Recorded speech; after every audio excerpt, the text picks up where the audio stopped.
అందరికీ నమస్కారం. నేను మీ డాక్టర్ వసంత. ఇవాళ నేను జలుబుకి సంబంధించిన ట్రీట్మెంట్ గురించి మాట్లాడబోతున్నాను. జలుబుకంటూ స్పెసిఫిక్‌గా ట్రీట్మెంట్ ఏమీ ఉండదు.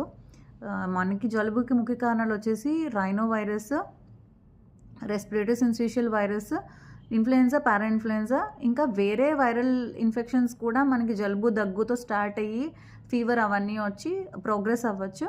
సో, ముఖ్యంగా మనకి కామన్ కోల్డ్ అయితే మాత్రం జ్వరంతో లేకుండా జస్ట్ కోల్డ్ అయితే మనం ప్రాపర్గా హైడ్రేషన్ తీసుకోవాలి. స్టీమ్ తీసుకుంటే కొంచెం మన బ్లాక్ అయిన నోస్ వచ్చేసి క్లియర్ అవుతుంది. దాంతోపాటు సెలైన్ డ్రాప్స్ అని ఉంటాయి. అవి ఒక్కొక్కటి 2 డ్రాప్లు 2-3 సార్లు ముక్కులో వేసుకుంటే మనకి అది కొంచెం క్లియర్ అవుతుంది. దాంతోపాటు లీవోసిట్రజిన్ పెద్దవాళ్ళలో అయితే 5 మిల్లీగ్రాముల లీవోసిట్రజిన్ రాత్రి వేసుకోవాలి, ఎందుకంటే నిద్ర వస్తుంది లీవోసిట్రజిన్ వేసుకుంటే. అలెగ్రా అని ట్యాబ్లెట్స్ ఉంటాయి.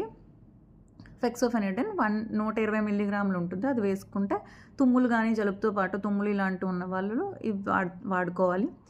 దీనికి జలుబుకి పర్టికులర్గా మనం యాంటీవైరల్ ట్రీట్మెంట్ ఏమి స్టార్ట్ చేయము. జలుబుతో పాటు సెకండరీ బ్యాక్టీరియల్ ఇన్ఫెక్షన్ వచ్చేస్తే నిమోనియా లాంటివి కానీ, లేదా బాగా చిన్నపిల్లలు పెద్దవాళ్ళలో సెకండరీ బ్యాక్టీరియల్ ఇన్ఫెక్షన్ వచ్చినట్లయితే దానికి మనం యాంటీబయాటిక్ స్టార్ట్ చేసుకోవాల్సి ఉంటుంది.